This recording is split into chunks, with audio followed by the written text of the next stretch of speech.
cash transfer programs, and she's also written widely on this issue. So we're happy that we were able to bring together two knowledgeable and experienced people on the cash side. Sarah's also managed emergency and development programs in the DRC and Niger. And so I'd like to hand over to Sarah, who's going to talk about what next. Okay, thanks, Wendy. What I'm going to talk about is really the question to promote good practice for cash transfers. What is it that we actually need moving forward? And I'm going to suggest that there are kind of three categories of things we need. And the first will be actually just promoting generic good practice and humanitarian response. The second is around systems and skills and confidence. And the third is, it's a bit harder to define, but it's issues around the culture that we have as a humanitarian community and as aid agencies.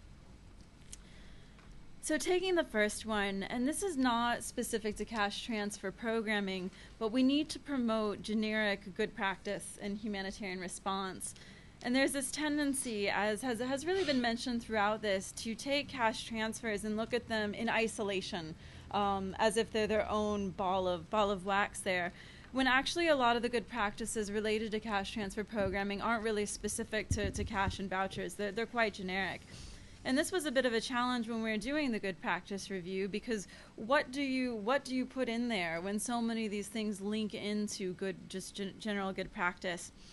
And I'll take a few examples. One is doing good assessments with strong market analysis and linking that to your decision-making process and deciding on the most appropriate program. I mean, this is absolutely fundamental to any humanitarian response, to think through possible response options with an evidence base. And it's absolutely essential for being able to determine if cash is an appropriate option. The second one, and this links into as well what Emma was discussing, but it's around understanding risk, and that's very different than trying to avoid risk or being risk averse. You can understand it, you can mitigate it, but issues around the potential for corruption, insecurity for both staff and for recipients, and also taking gender into account. These are, again, not specific to cash transfer programming. Cash might have different risks than in-kind assistance, but you can't really say that this is going to be greater or less until you actually think those through and make a decision accordingly. And the third one, and I'm so glad that this has come out strongly, is around thinking ahead. And this is really contingency planning and disaster preparedness. And again, not specific to cash, but there's a real benefit that we could see for cash transfer programming that could come from a greater focus on contingency planning and disaster preparedness. Because as been mentioned, one of the reasons that cash-based responses can be a bit slower to get off the ground is because agencies, whether it's a country office that might not be used to doing it, or it's a bit new to that area, they start looking at their systems and start considering it once they've are thinking about or have made the decision to do cash-based responses. And in actuality, so many of the obstacles that people run into could be mitigated in advance if they were, thinking about potential delivery mechanisms, which banks or other financial institutions might be well placed. Would you maybe use smart cards, or would you go another way? And considering how many disasters happen in the same setting over and over again, or how many are predictable, it's quite remarkable how many of these questions could be answered in advance. I mean, you don't have to sign a contract with the bank, but you could be aware of who might be well placed to deliver transfers if it ends up that cash is an appropriate response. So the second thing that aid agencies and donors, and this is a bit specific to cash transfer programming, is they need the right systems and skills to be able to deliver, not just deliver, but consistently consider cash-based responses, and then be able to deliver them, and to deliver them at scale.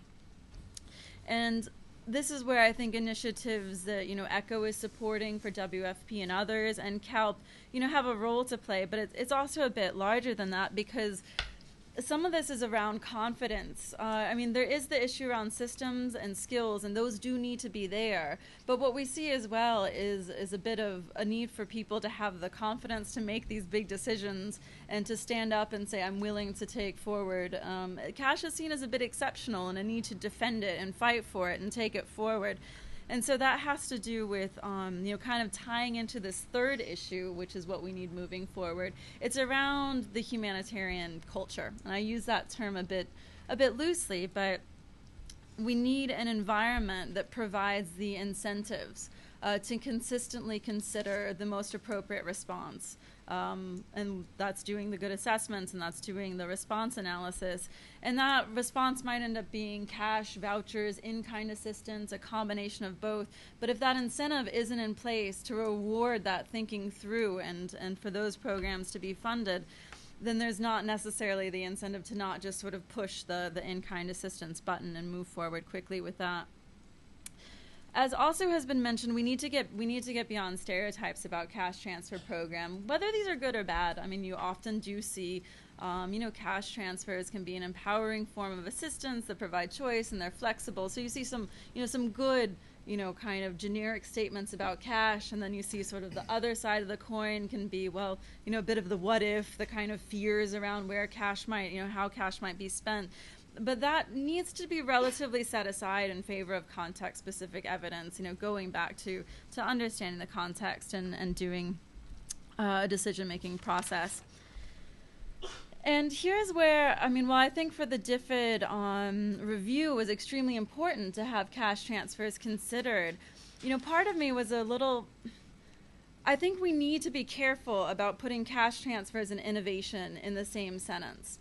And that's not that cash transfers aren't a bit new. I mean, they've been used historically. They're certainly a new tool for the most international aid agencies, and that's without a doubt. And in that way, it is innovative and new, and we're adopting it as we go.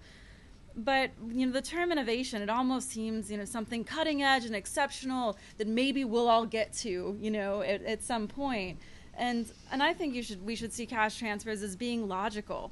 I mean, if you look at an urban context in particular, and then we ask the question, maybe could we possibly be doing cash transfers? Why aren't we asking why we're delivering a bunch of in-kind assistance in areas where markets can, make these goods available? So I think we should start trying to paint cash transfers in terms of being a logical response and maybe move a bit away from the innovation vocabulary for that reason.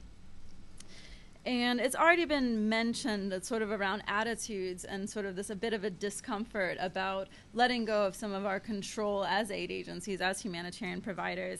And I think that's important as well. But it brings up the issue around accountability and how do we find a balance between being accountable to donors and to recipients about the assistance being provided, but also, as Emma mentioned, not having to trace this to the nth degree to be able to see where every dollar went, unless that's information that's really been found to be useful in monitoring systems. So kind of a balance there around kind of the accepting a bit the lack of control that comes with giving an unconditional transfer. People can spend it on what they want.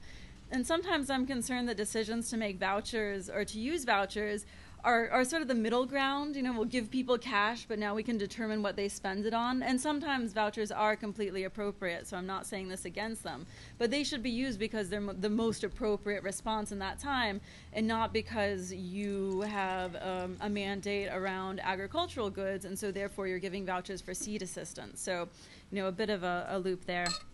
And that brings me into my final point, which is around mandates. And this is what's going to be a huge obstacle for doing large-scale responses when it comes to the UN agencies other than UNHCR, who actually does unconditional transfers. WFP will want that money to be spent on food. UNICEF will want it to be spent on basic services and education and things that are good for children.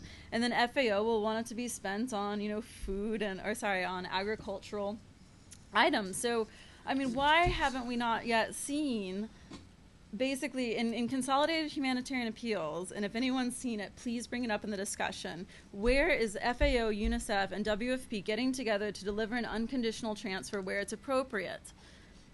Otherwise we're going to end up with seed vouchers, food vouchers, and, education vouchers being processed probably even through different systems, and that's a huge burden to the efficiency that we should be gaining and to scale. So I think that's a question that we have to address.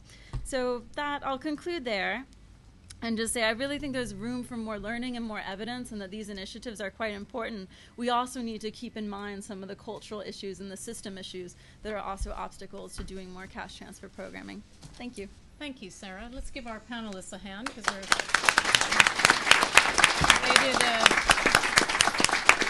think you did quite well in sticking to, well, let's say under 10 minutes, all of you.